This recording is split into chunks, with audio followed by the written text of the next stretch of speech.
Hey, thank you for once again joining us here on yet another awesome podcast episode of Your Spiritual Shift, which is all part of the Superconscious Success Series. I'm Carl Gruber, your co host for the show, along with one of Australia's finest, Jennifer Matthews. It is our mission in life to bring forward into your mind and heart the teachers, authors, and experts, plus ascended master teachers and is here to help you raise your awareness and understanding of all things metaphysical, spiritual, and enlightening. Now, before we meet today's guest, please take a moment to click that subscribe button to this channel so you never ever miss a single episode. Now, here is my co-host, Jennifer Matthews, to tell you about our featured guest. Thanks so much for that, Carl. Now, on today's episode, we have Susan Kennard, and she is known as a spiritual scientist who bridges the science and the spiritual, closing the gap of the skepticism with her intuitive skills and her scientific knowledge. Now, as a psychologist, psychotherapist, and neuropsychologist, she blends these science skills with her inner work and her intuition to help understand the best way that people can heal from within. Now, over the years, she has used different tools, processes, and activations to help people to access their self-love and to let go of the past. Now, Susan was given the gift of clairvoyance, clairsentience, and clairaudience, which she combines her knowledge of in the spiritual world. She is a teacher and works with many guides, the ascended masters, the angels, and the galactic guides. She also uses light language, sings tones, and sees DNA transform during these sessions. Not only is she the host of her own show, the Spiritual Awakener Podcast, but she's the creator of a new galactic healing technology, which enables people to simply trust and surrender as they are symbolically taken into the Galactic Crystal Chambers. Wow, Susan, thank you so much for being here with us today. Thank you so much, Jennifer. My goodness, as I was listening to that, I was like, my goodness, I do a lot. Yeah, you do. You do, absolutely. And we've been so excited to have you on to tell some of your stories. So before we get started, how about you go into your story as to how you've sort of come to be where you are now? Sure, absolutely. I mean, I think probably when I think about kind of the reason why I had the Spiritual Awakener podcast 2.5 years ago was because I feel that we've all got a spiritual awakening story, and that spiritual awakening story, we have many of them, of course, but key pivotal moments in our life lead us to really be who we're meant to be in the world. And so I feel that, I have many, but the one that really comes to me is because I definitely didn't mean to be a medium consciously. That was not on my plan.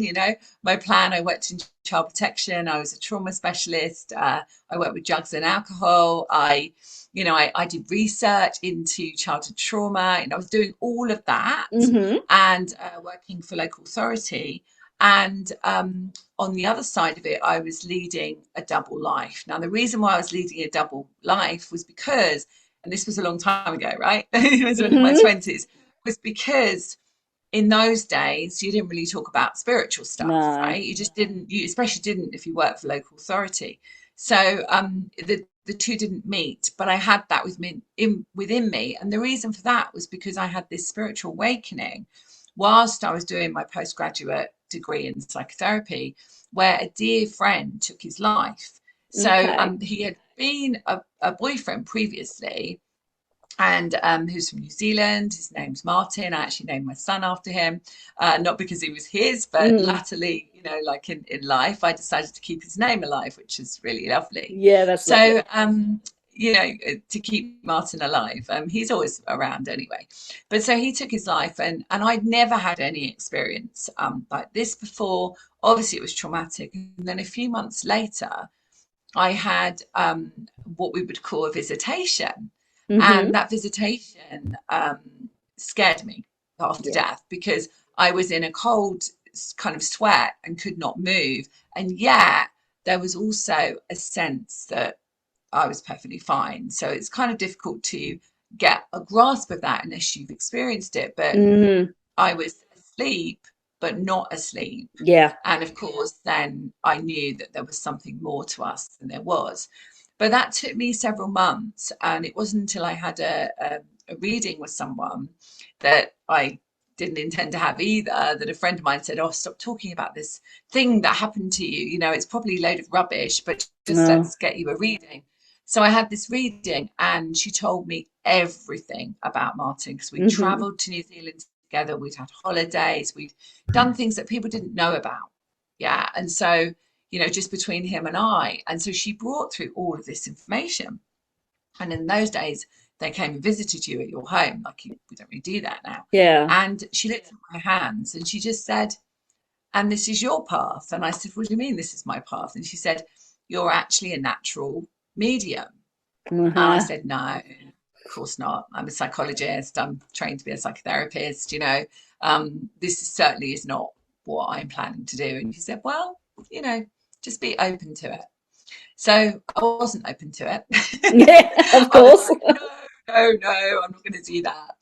And then one day, I just started seeing loads of signs for transcendental meditation, which we call TM, obviously now. And I just kept seeing them. And I thought, well, I was doing a lot of work and I was tired and my brain was a bit addled. And I thought, I'll just do it and see what happens. Well, that was it. Wow. The whole world opened up. I started to hear. I started to get this sense that I needed to go to the College of Psychic Studies, which definitely would not have been on my radar. And I started to read. I went to all these courses, workshops, and I read avidly because of being a scientist and like someone who wants evidence. I was like, give me evidence that this isn't true, right? So I was that kind of person, which I think makes it quite good in a way, because I question. Yeah, so, but I love what you said. Give me evidence that this isn't true, as opposed to what most people would say, which is give me evidence that this is true. So I love that, because it's really about, because you already confirmed within yourself that it is. That's the thing. Like, it's kind of like, so I love how you put that. That's awesome. Yeah. Yeah. So it's like, well, someone show me that, you know, kind of this is, because, you know, a lot of scientists talk about, oh, it's to do with your brain waves and it didn't happen and all of this. But, you know, I knew it had happened. Yeah. But I was kind of trying to work it out myself. So anyway, try and do a shortened version here. So basically one day I was there and I was in a mediumship class. Goodness knows how I found myself there. And I remember sitting with someone, and the tutor that was there, Angela Watkins, still someone I'm in contact with, said, what can you see? And I said, oh, I can't see anything. Yeah. And then she said, no, what do you see? And I just started to see this picture of someone's kitchen and a gentleman. And I said, this is what I'm seeing. And the girl sitting in front of me said, that's my grandfather. That was the home that we were brought up in. And we used to visit all the time when he was still alive. I was like, really? And then he started talking to me and he started conveying information. And I'm like, and that's when Angela said to me, you're a natural medium. And so I hadn't really been trained. It was just those openings. Yeah. And then I went on to train and do lots and lots. I was very, very blessed to be able to work with many different amazing channels and mediums. And I went on to lead this double life, as I said, where I worked on the platforms, the platform in the churches in London, and worked as a child protection trauma specialist in the day. Wow. So then, years later, brought that all together, and here we are now, many, many years. I'm 52 now, and that was when I was 27. So it was a long time ago. And now what I do is I channel light language, as you said, light codes. I incorporate my clairvoyant ability to be able to see into the body, to see into the field, and my guides talk to me all the time. Just recently, actually, interestingly, I think we've had lots of upgrades recently. It was just recently a new collective is working with me, and they come through with a particular language, which is just so beautiful. And whenever anyone hears it, they say, oh, I can just feel like a softness in my heart and an opening. So I feel like it's for humanity. And I just kind of continue to, teach, help people to learn how to bring their channeling through. I've written a book. It's just about to be published. I was very honored. Yeah, it's called Awaken the Light Within Your Heart. Nice. very honoured to win the Hay House writing competition last year. Amazing. And I got a contract, Nice. and it's going on an international book tour from October, so that's really exciting. So we're literally at the point of like doing the finer details and the front cover, and it's going to be out very that's cool. soon. Yeah, it's not an easy task getting your book out there. Carl's just published his, and because you talk about being a scientist. Well, my husband's actually a scientist, and I'm actually a naturopath by trade. So it's kind of like I trained as a naturopath as well. Yeah, I trained as a naturopath, so I get it. Yeah. So you've got the scientific mind. Wow. And so what's really great about that is that we can have the scientific mind, and we can also have the mind where we can start to delve into that spirituality. And so what I wanted to ask was, you said that you had this awakening when you were in grad school, or like when you were at university, I suppose, college? I was doing my postgraduate. You were doing your postgrad? I'd done my degree, and I was doing my postgrad in psychotherapy, psychoanalytic psychotherapy, and it was like, why am I doing this? Yeah. After I had my awakening, I still carried on doing it, and I'm glad I did, because it massively opened doors, in my career. It was part of your path, yeah. Like, why am I doing this? It's not about analysing people. Yeah. About, there's way more to life than this. Yeah. But I didn't know. But you didn't have any of these signs when you were younger? It's interesting. I mean, when I think about it, I was always a child that used to apparently speak to people down the garden. I mean, we had this big garden. Like the fairies and stuff? Yeah. And I think it was, I didn't know though, because we weren't brought up, my family were not aware spiritual people, obviously we're all spiritual, but they didn't know. And actually, even now, I'm the one that's kind of cut from a completely different cloth. Aren't we all? Yeah. So it wasn't something like my children. I've got two teenagers who are nearly 15 and 13 and a half. And they've been brought up in this world. So, they have this awareness and consciousness and understanding, and everything has just been accepted about them. Whereas when I was brought up, we just didn't talk about it. It just wasn't even there, Yeah. My kids, I've got an 18 and a 20-year-old, and they're at a completely different stage, because I had my awakening like maybe 4 years ago, maybe 5 years ago. And so they weren't brought up in that area, in that sort of, so now I'm sure they still look at me and go, Mum, you're nuts. Seriously. You're mad. You're mad. Well, I still get that. Don't worry. I still get that. Yeah. So, but especially with her friends. Like, what does your mum do? How do I explain this? So I'm curious. So they don't really want to. I mean, my daughter's much more accepting because she's nearly 15 and very aware. My son is like, Mum, don't talk about that in front of people.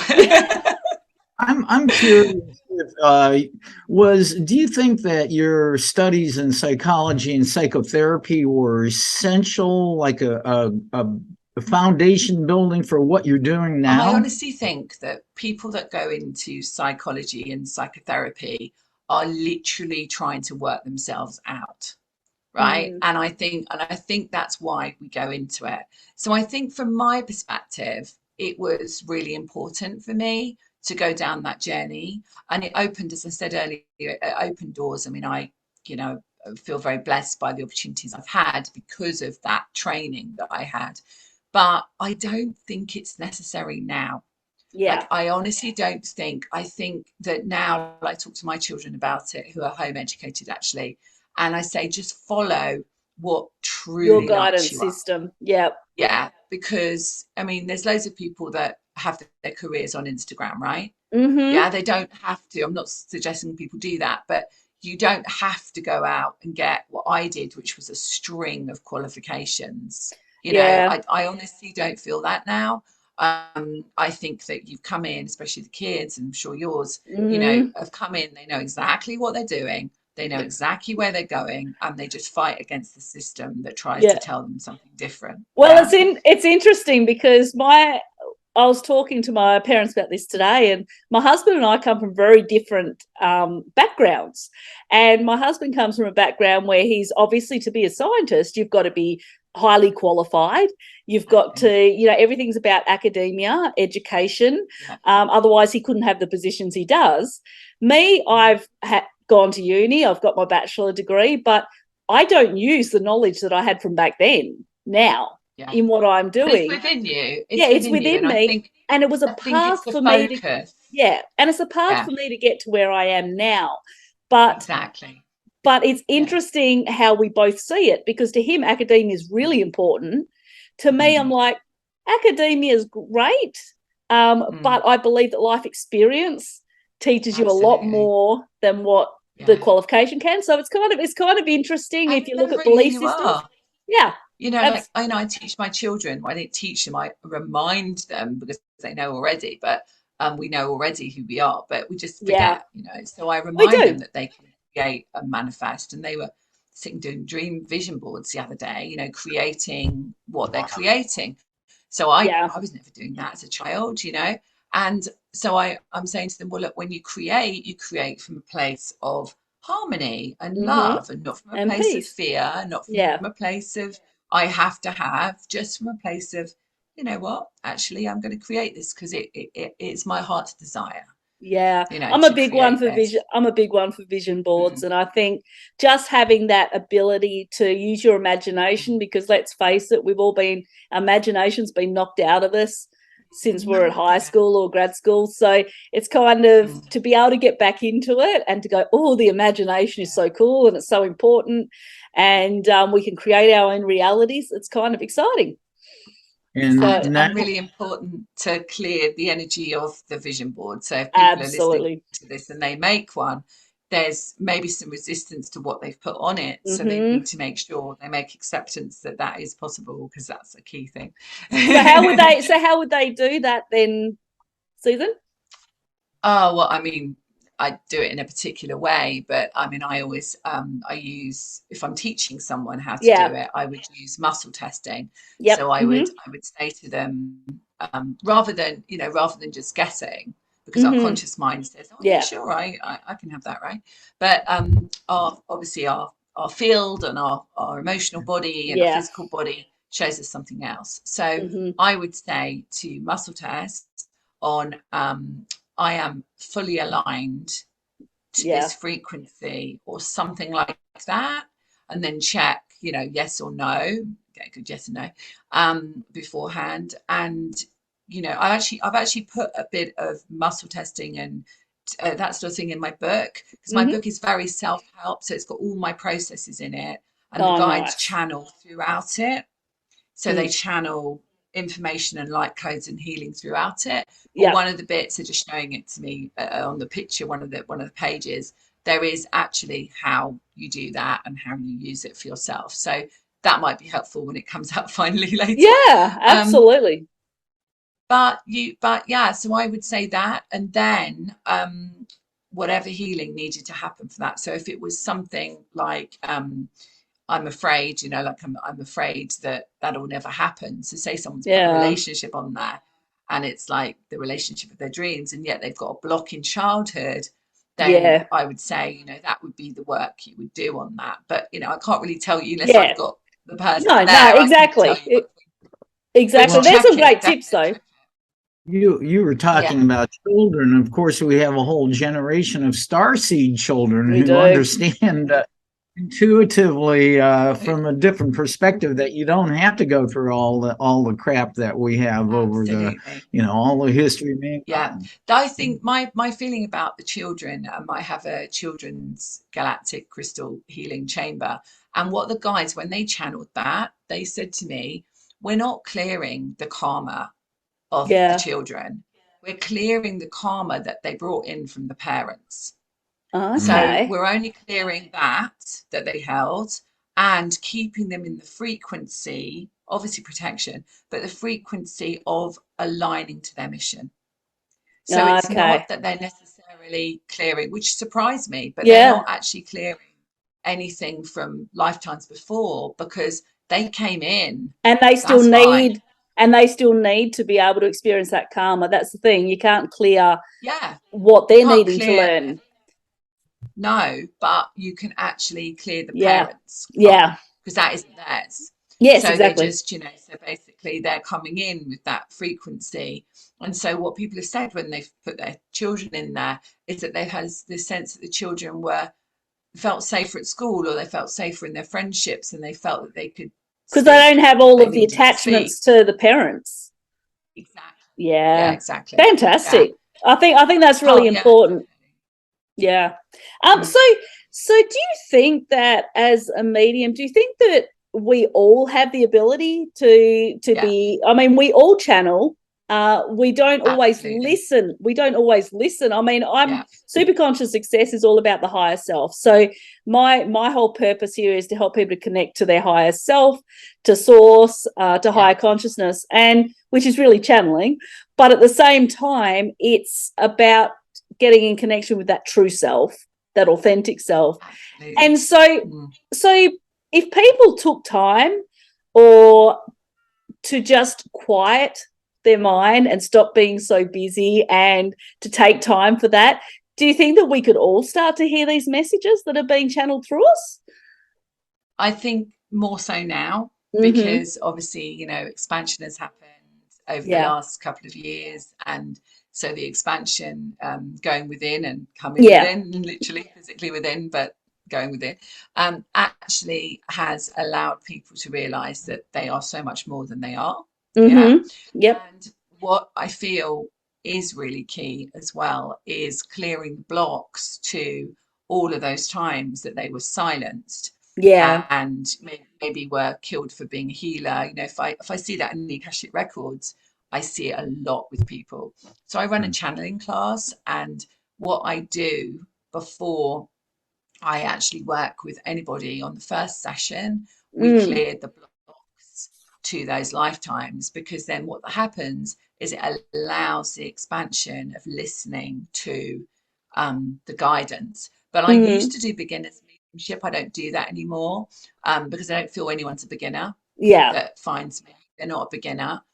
No one's a beginner right now. I mean, we're all, very. And I think we're actually in such a blessed time right now, because when we look at the universe and we look at the people and we see the level of ascension that's starting to happen, we see more people that are wanting to meditate, more people that are really interested in tapping into. They know that there's more to it than just our ego. They know that there's more to it than just, this 3D existence. So I think we're in a really blessed time. And I think that our level of expansion is just, you just have to look around and see the light in so many people now, that just wasn't there years and years ago. So I think it's a really great time.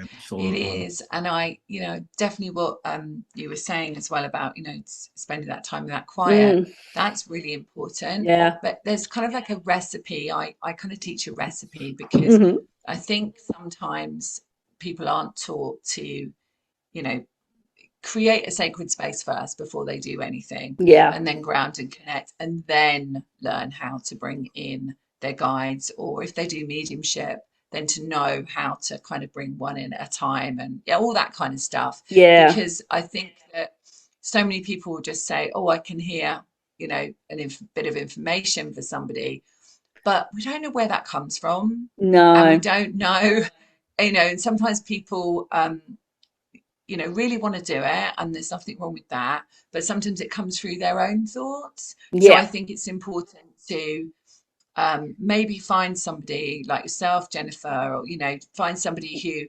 feels drawn to work with someone to help them actually understand the mechanism, the science, but the mechanism of how you really put those things in place.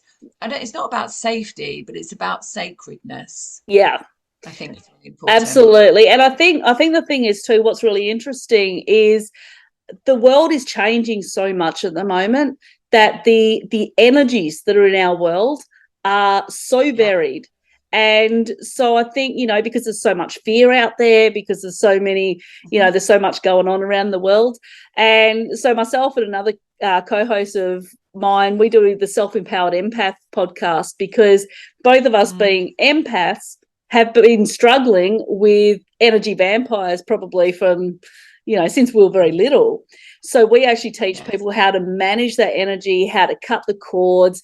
And like you say, when it comes to, kids and their parents' karma, being able to cut cords from those that are causing, that Absolutely. are, affecting your energy is so important.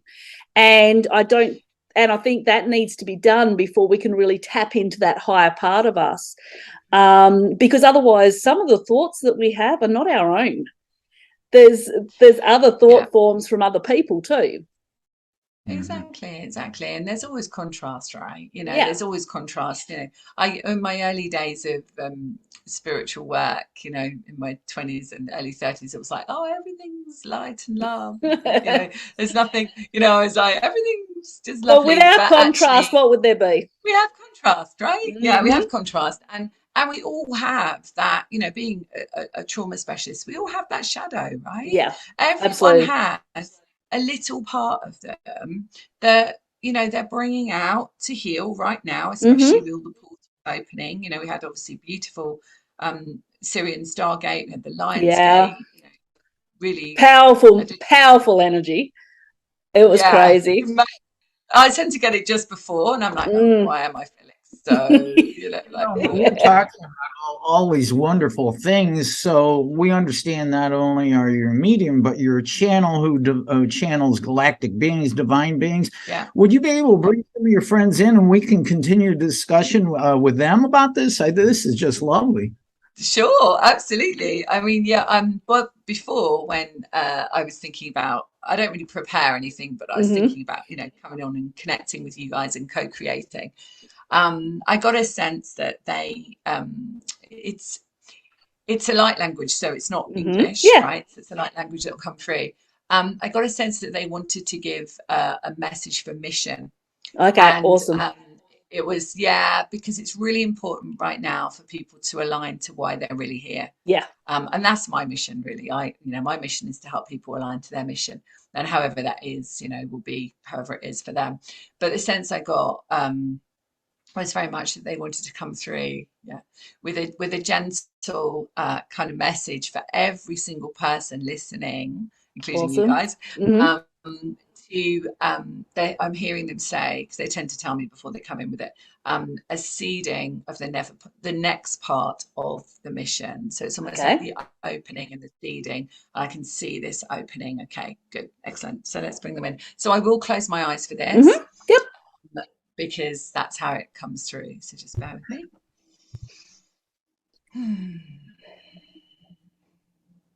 And I laugh as well and smile because they're so funny. I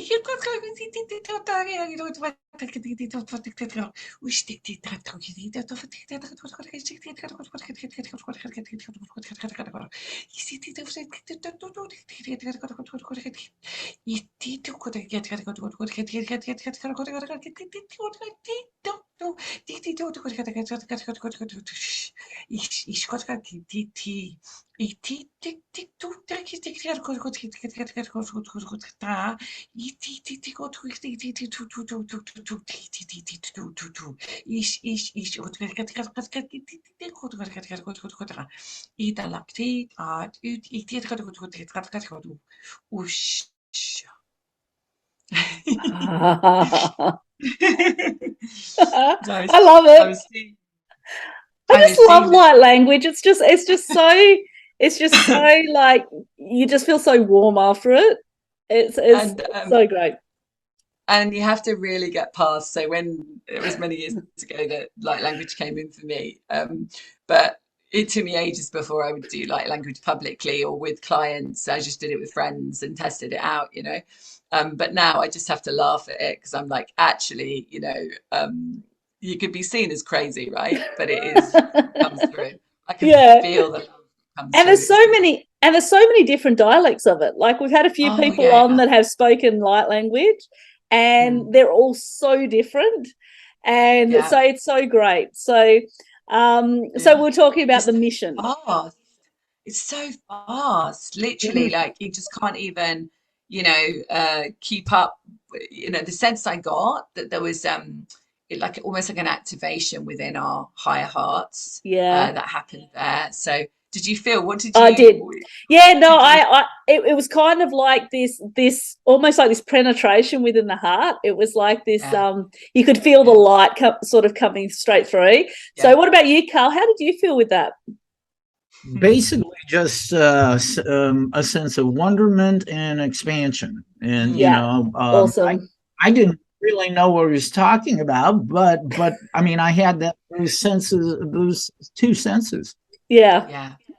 That's awesome. I could hear it was quite collective because I could hear that there was some Syrian, some Arcturian, Palladian, and I could kind of hear that there were many different people they wanted to come in because it was very much about mission. So as you're speaking light language, say for people that don't speak light language, because obviously it's not something that everybody knows or understands, does that actually get translated within us as it's spoken? So even though people may not understand it, it's actually translated, so you will actually get the messages. It actually kind of gets transcoded or converted or whatever within your DNA and within your system. Especially, it's like a coding. It's like, so when I see it, especially when Melchizedek comes in to do activations with people, which actually happens in every of the chambers that I have, but in sessions as well, we're on groups. When he comes in, I can see he kind of opens up this clairvoyantly, this book, a bit like the Akashic Records, I suppose. Yeah. And it has codes. And what I watch is the coding just kind of coming in to the person's field. Okay. So I just feel like, I totally trust it. And I suppose people say to me that they feel a sense of peace within them when they. And that's kind of how I feel with the light language. Is even though I don't speak it myself, I do feel like it's actually going throughout my body, that it's actually being transcoded. So I think that it's so I just wanted to sort of like clarify that for the listeners that are kind of going, but I didn't understand a thing that was said. Know that the message that they're trying to send you has actually gone in, right? So it's got the frequency is within you. And so I think it's really, I just wanted to bring that up for those that may be kind of a bit confused. Sometimes, Mother Mary will come in, but she'll come in with tones, healing the suffering child. Yes. The Palladians will often come in with tones, healing resentment. The Arcturians come in, if they come in on their own, they'll come in with a different kind of sense about it, much more directive. It's usually if I've got a teacher in front of me, so they each have their own kind of specialty, I suppose, where they focus on certain things. So which ones were focused more on the healing side of things? They're all focused on the healing. Yeah, all focused on healing, but this was mission. So this was a lot of them coming together. All of them were coming together. Which I haven't had before. So they just come in. Thank you all. Do people find it difficult to balance that? You have galactic beings come in, and Mother Mary and Jesus, who are considered divine, angelic type of beings. Or do some people have a hard time accepting that you're doing both of them? No. Do those beings have different messages? Yeah, Jeshua tends to come in with the message of his message that he was seen as one that was sacrificed. Yeah, and which he comes in with that message, and how actually it was surrender. Yeah. So it was surrendering the journey. He comes into a lot of the galactic chambers actually, and just stands there with the energy of receiving at the feet. So he comes in with beautiful messages for people, and Mother Mary very much coming in to heal the suffering child, and quite often it's the baby self.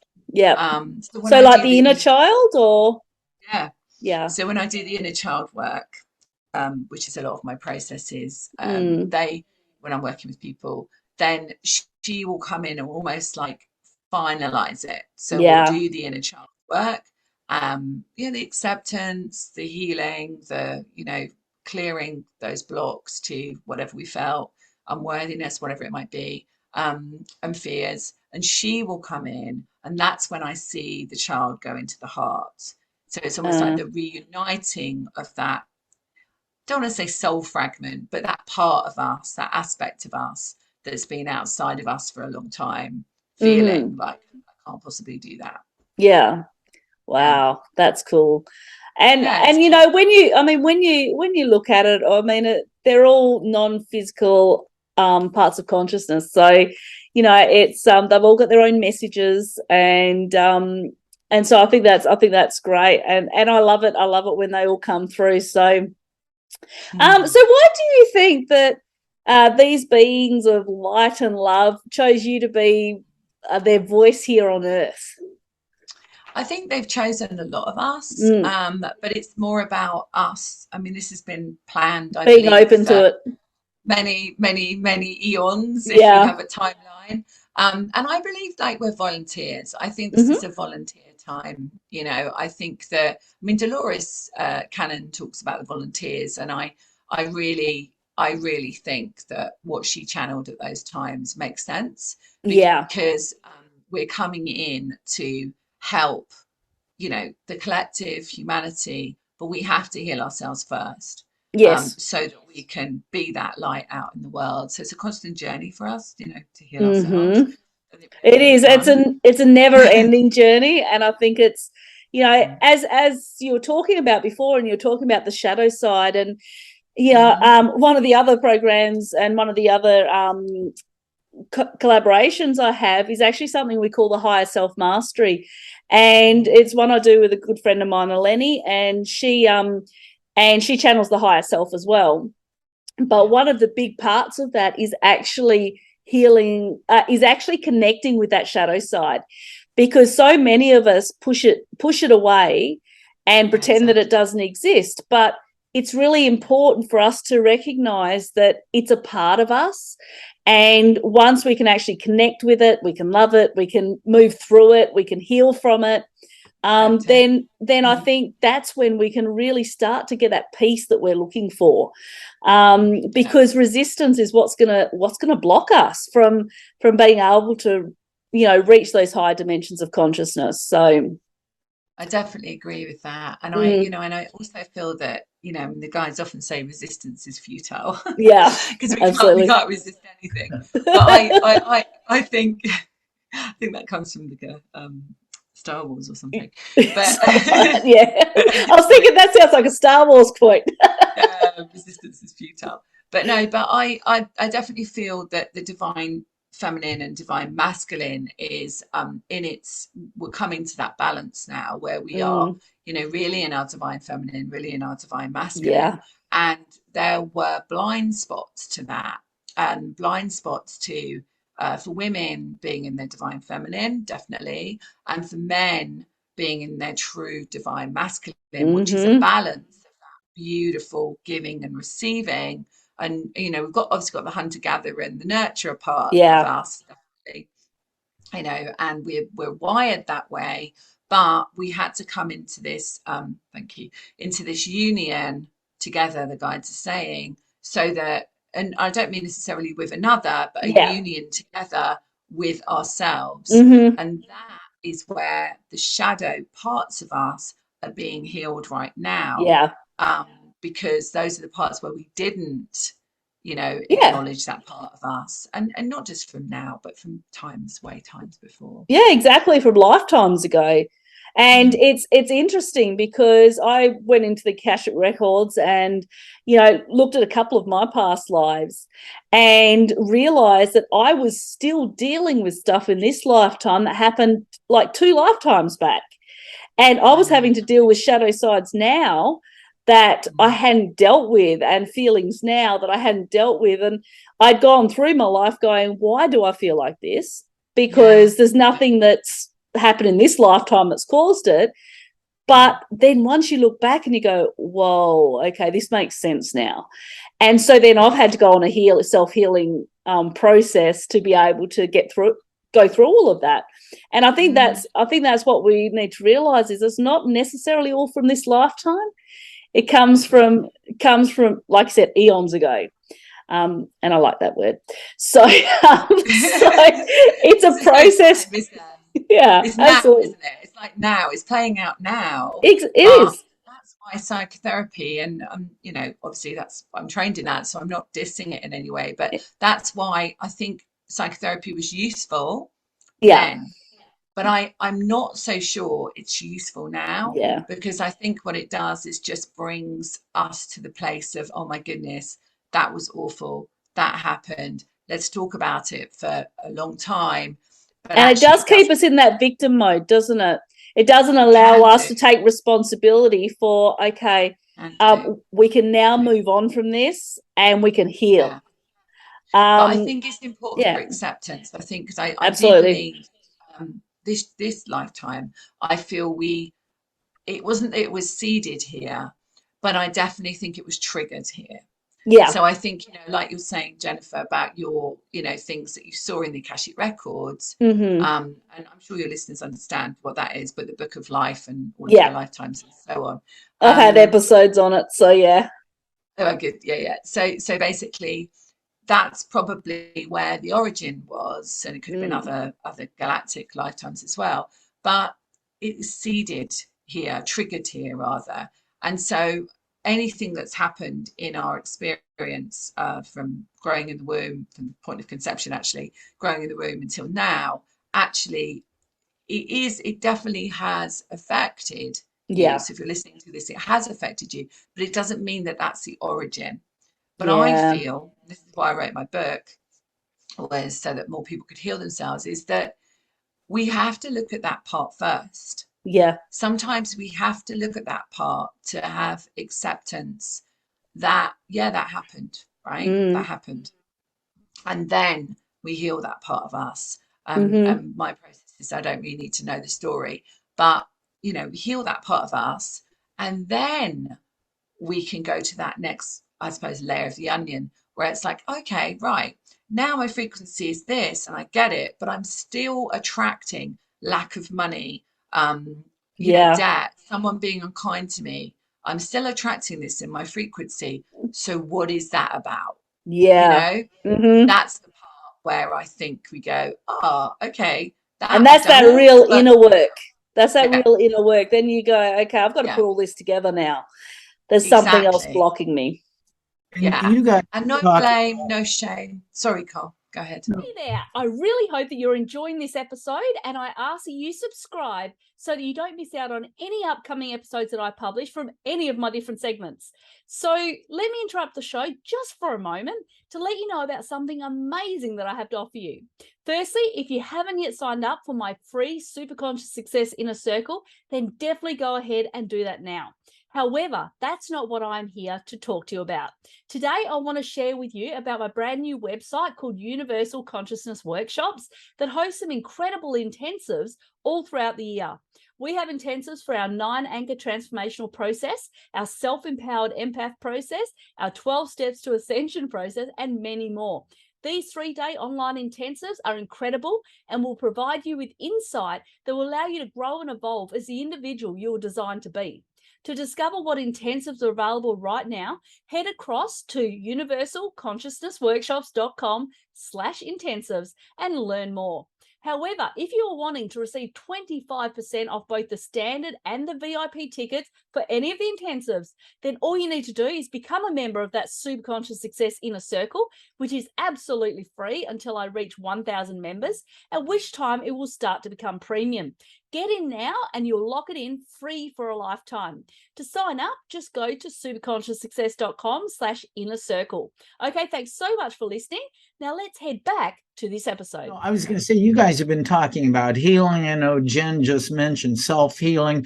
And on your website, Susan, you state that we all have the power to heal ourselves, but yet the vast majority of the people in the world have no clue on this. I mean, what is human? missing on this? What's the elements we're missing to know this? Well, Great if question. you think about great question.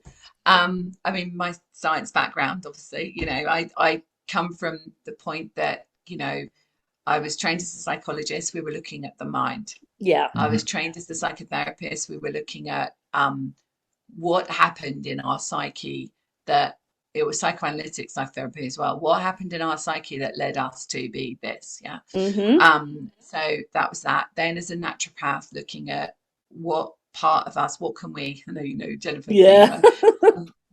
how can we heal ourselves using techniques, cleansing techniques and foods and so on, and hydration, of course, to stop that dehydration stress cycle that we're having. So all of that together. Then we look at the medical model, and I have no judgment with the medical model at all. I think we need the medical model, but I think that perhaps we've been brought up to think that the answer is in an injection or pharmaceuticals, tablet, pharmaceutical, and I think and that's just from a place of the generations and generations of feeling something. We didn't know any different. Yeah, so something outside of me has the answers. When what we're really noticing now is that maybe that didn't work, like the whole song, the drugs don't work. So I think that it suppresses the true reason of who we are. And the guide said to me a long time ago, the body is the barometer for the soul. Yeah. And so we've got this amazing physicality that carries our soul, of course, and it's our jacket, and I call it our jacket. And this physical body is talking to us all the time. So, if it's a deep picture of dis-ease, and I just want to do a disclaimer, I don't claim to heal or cure anyone, and I'm not a doctor, but what I do know is that I've watched people heal themselves. Yeah. And so the way that they heal themselves is by acknowledging who they are, not just acknowledging who they are, but understanding who they are, and that they are a soul having a human experience, and that actually they know that their body is giving them those messages because the soul is trying to say to them, this is your path, this is where you're supposed to be, and this is not loving you. Yeah, absolutely. And I think that once you can actually tap into those messages, that's I've been dealing with this plantar fasciitis on my foot for a while, and when I started looking at it, and I looked at the foot that it was on, and I started to assess it, and I'm going, you know what, this is all about you standing on your own 2 feet. It's all about you feeling secured. It's all about you feeling grounded. And so then, you start to work on that, and you start to work on your chakras and all of that. And I've been dealing with some, some energy vampires that have been around me at work and that sort of thing. And I've noticed that the pain's been worse when I've been around them. And so I think that once you can actually start to piece things together and go, okay, this is just a sign from, like you said, from your soul saying, look, this is something you need to look at. And a lot of the time it's not physical. You know what I mean? It's like you can actually heal it from within. It's just playing out physically because of something that you're not dealing with internally. So with the feet as well, it's about moving forward as well, but on the bottom of the feet, because I know that's on the bottom of the feet, right? And it's the muscles and bones and so on, and that from neuropsychology is about our self-worth and identity. And so that's just from the sciencey bit. So if it's our self-worth and identity, I always find that if it's something to do with our feet, legs, knees, hips, something like that, then it's about our acceptance of being human. And so mother, meaning connected to mother earth. Sorry, make you breathe. Deep breath. How safe do we feel being supported by Mother Earth? How safe do we feel being supported by Mother? And that's what I find when I have worked with people with this, with anything, feet or knees. And I think, and that's the thing, I think that for a long time, and this is why I created the Self-Empowered Empath podcast, because for a long time, there were people within my experience that were vampires, like I said. And so it kind of affected my self-worth and my identity and that sort of thing. And I didn't actually deal with it. And because I didn't deal with it, then what happens? This stuff starts to pop up. And so, you know, you've got to, and this is for the listeners at home to understand. I think it's really great you went into that, because I think it kind of pieces stuff together for me, because I think that it's made me realize, okay, you know, it's getting a lot better, but there's still some work that needs to be done. And so it's just a signal. Just, you know, keep working on it and keep recognizing your value, and, you know, talk to them and just say, you know, I have a free video course on my website, and one part of it is, you know, connecting with the messages in your body. And when we can actually, like you said, go into the quietness, go into the silence, and when we understand our body's talking to us, that's the first step. And then just like, okay, what are you trying to tell me? What are you trying to tell me? What are you trying to tell me? And just listen. What are you trying to tell me? And you might just get one word, or you might just get, you know, you may not get a word, or you may, like, later on in the day, get a sense, a feather falls down in front of you, or, you know, someone says something and they're like, and or you see something on YouTube, or someone says about their foot or something, or how they, you know, healed it, or, you know, there'll be something that will be given to you, because when you ask, it is given. Exactly. And sorry, Carl, what were you saying? I was just going to say, I think in modern society, a lot of people don't hear the body saying, or even know to ask the question, what are you trying to tell me? What are you trying to tell me? Because everybody's walking around with earbuds. You know, I go out for a run and people have white sticks sticking out of there talking to themselves. They have noise in their ears. They can't hear their own thoughts. They don't know to listen to the body, you know, and ask, what are you trying to tell me? But Carl, one thing I want to say to that is that everyone's at a different stage in their expansion and their ascension.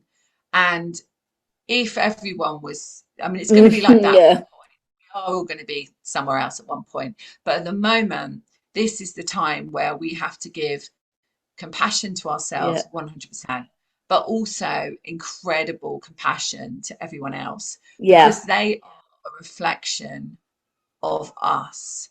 So everyone, we're all one, you know, so we are a beautiful mirror of everything.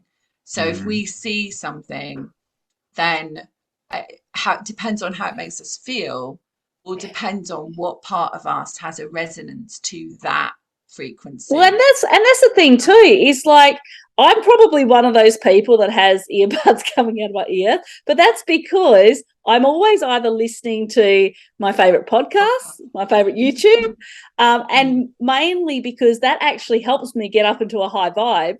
And so some of these people, I think, I think people are at different stages. Some really don't like listening to their thoughts.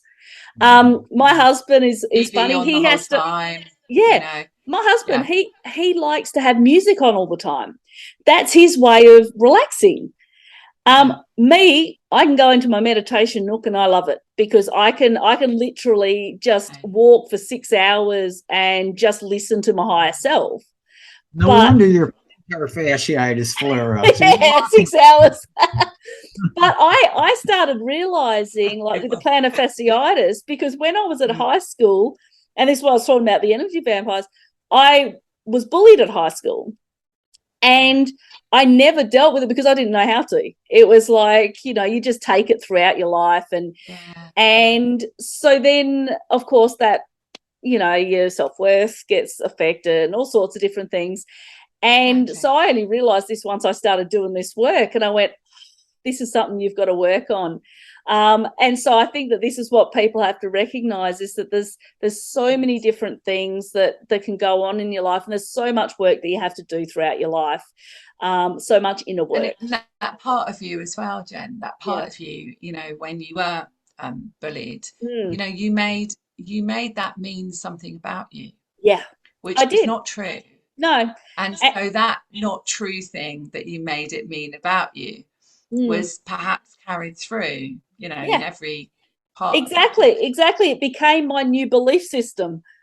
And so that new belief system, no matter how many times my husband told me that it wasn't true, no matter how many times he reassured me, it was still within me to feel like that because I hadn't dealt with those issues. And so now I'm sort of like, you know what they said, I'm glad it happened because it helped me to become the person I am. But I had to get to the point that I went, what they said about me or what they said to me, that wasn't true. And you're not what they said. And so, you know, and so it's starting to get better. And I think that, you know, and the foot will deal with itself over time. So that's fantastic because I think it's something that a lot of people are dealing with. And Carl actually works in a shoe store and sees a lot of plantar fasciitis. So the next time somebody comes to you and says they've got it, you say, have you been looking at your self-worth and self-identity lately?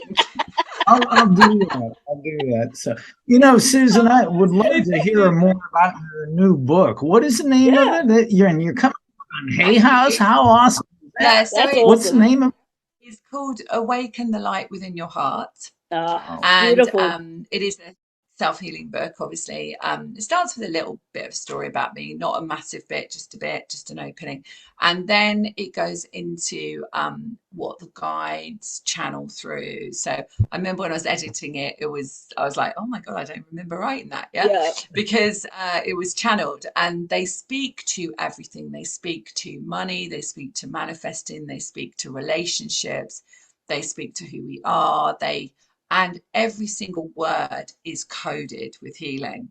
And people that have read the drafts have said, oh, I can really feel like something going on in my head, like tingling. So that's amazing. And then the second part of the book is all of my processes. So they were born from working with veterans many years ago. With PTSD, that was a long time ago. And then, of course, they're evolved and they are fifth dimensional processes to access parts of us that we don't know that we don't know. Yeah. And so they're very easy to follow. And I've tested them all out on my members and they've all tested them for how I've written them. Because obviously normally I would channel them whilst I'm doing it with people, but I wrote them in a way that was so clear for people. And so I got all so lots of testimonials from that, which are actually in the book to show people that they can heal, you know, 30 years of being in a relationship which wasn't good for them, you know, that kind of thing. Yeah. So and then the guides speak again and they speak about who they are as well, which is really beautiful. And I love those channeled books because I think you get so much insight out of them. And so I'm really looking forward to it. When's it due to come out? Well, we're just in the final bits. I mean, it goes to an international book fair tour in October. So it starts in Frankfurt, then it goes to Mexico, then it's London, which I'll probably be at, and then New York, which I'll be at as well in June. Nice. And then it's Beijing, which I probably won't be at. And that's in October. So it's like an October to October. Nice. And so it's got its own little legs that it will go with the publishers and be promoted. But yeah, so probably end of September, but we're literally like each day in conversation and, you know, like finalizing little bits and pieces. But the front cover, absolutely love it. Yeah, fantastic. I won't spoil it. I can relate to, you know, my new book, True Spirituality and the Law of Attraction, just came out. And going back and reading your own work and saying, I wrote that? Yeah. Because really, exactly. Spirit just leads it through you. You know, I go, wait, I'm capable of writing that. Yeah. And it is kind of like, I mean, I had no idea. And I just kind of just went, you know what do you want me to say? And that's what happened. And the process of already a course called Sparkle to Success that's now renamed Awaken the Light. But it was a course that I'd run for years. So it was like that was already kind of there and that was just fine-tuned. But it was 3 days of constant channeling. I just decided I took that time out and I just channeled for 3 days. I ate as well, but, you know, channeled. But it's funny how... a lot of time. And that's what came out. And I think it's funny, right? Because when I was doing my naturopathy work, because I interviewed experts in that field before I went to the spirituality side, and it was interesting because I wrote 8 books in that time. Wow. But I wrote them more from the 3D. So it was all science-based. It was all, and then I came across this, and I wrote Alter Your Money Mindset. I wrote that in I think it was 2 weeks, and I sat down, and that was just my higher self coming through. That was just, and so it's very different how it's written from that as opposed to when you're writing from the 3D experience and you just, science after science after science. So it's really cool. Yeah. Mine's got both. Yeah, yours has got both. Spiritual science, it's got both of it going on in there. It kind of had to be like that. They keep wanting to do another one, but I'm like, not yet. Yeah, give me some time. So what if our listeners would like to know more about you, Susan? I could talk to you for hours, obviously, but it's kind of getting late here. So but if our listeners would like to know more about you or get in touch with you, how can they do that? So I have a YouTube channel, which is my name, Susan Kennard, and I'd love it if they pop over. I have 2 videos a week. One is a 5-minute frequency tune-up, which is where the guides will come through and do just 5 minutes, and they'll come in and do light language or whatever we need. Awesome. And then another video where there's a subject of the week. So that'd be amazing if people could come over there. My website is my name as well, which is Susan Kennard, and it's .co.uk. So it's the co.uk. Facebook, obviously, LinkedIn, which is where you found me. So LinkedIn, where else? Just across all the main platforms. And it's all under Susan Kennard? It is. Everything is under my name. Fantastic. Well, thank you so much for being here with us today, Susan. It's been so much fun. Don't forget the podcast. Oh, don't forget the podcast. The Spiritual Awakener. The Spiritual Awakener. It's across all platforms. Yeah. Amazing. Thank you for being here. Thank you, Carl and Jennifer. Thank you so much for having me. Thank you. Brilliant. We really, really loved it. Okay, we'll speak to you soon, Susan. Bye.